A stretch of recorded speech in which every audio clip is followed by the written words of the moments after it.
The average person checks their phone 96 times a day. That's once every 10 minutes. Most of those checks happen without deciding to do so. You're in the middle of a conversation, a meal, a thought, and your hand is already reaching. That's not a habit, that's a mechanism, and it was engineered into the device on purpose. Here's how it works.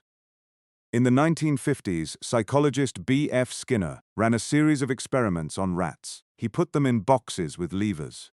When a rat pressed the lever, it got food. Then he changed something. Instead of giving food every time, he made the reward random. Sometimes the lever worked, sometimes it didn't. You couldn't predict when. What happened was striking. The rats pressed the lever more, not less. Far more, they pressed it compulsively because the reward might come at any moment. Skinner called this a variable ratio reinforcement schedule.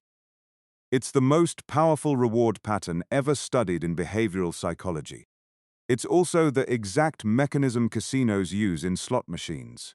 Pull the lever. Maybe you win. Maybe you don't. The uncertainty is the point.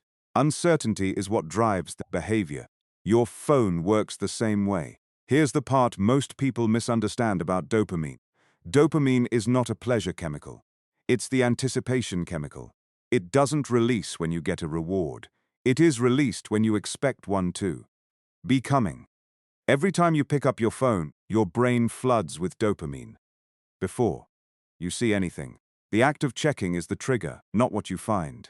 If there's a notification, the dopamine loop closes.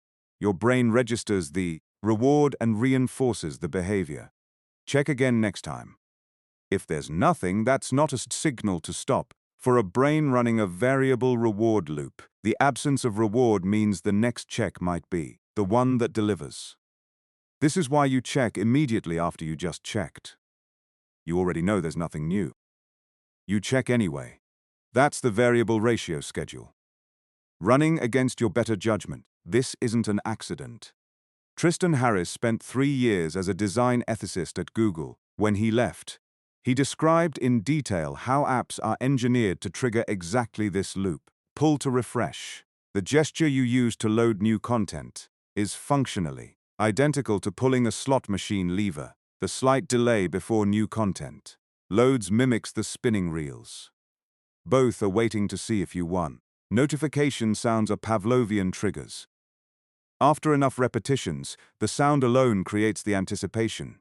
Your hand moves before you consciously register that you heard anything. The red notification badge is no accident either.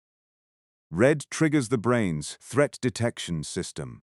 Your amygdala flags it as something requiring immediate attention before your rational brain can evaluate whether it actually matters.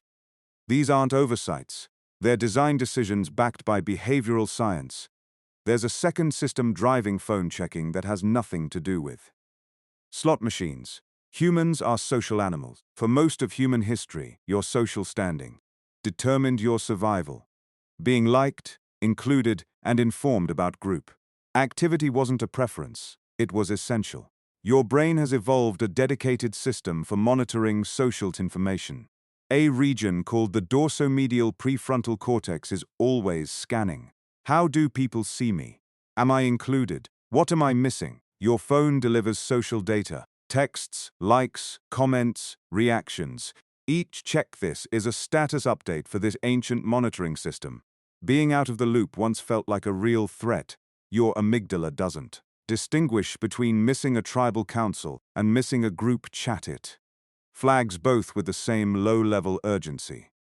So you check, and check again. The mechanism is engineered, but it's not unbreakable. 4 things that actually work. 1. Cut the variable reward at the source. Turn off non-essential notifications. Not on silent, off. A silent notification still creates a visual badge. The goal is to remove the trigger entirely for anything that doesn't require an immediate response.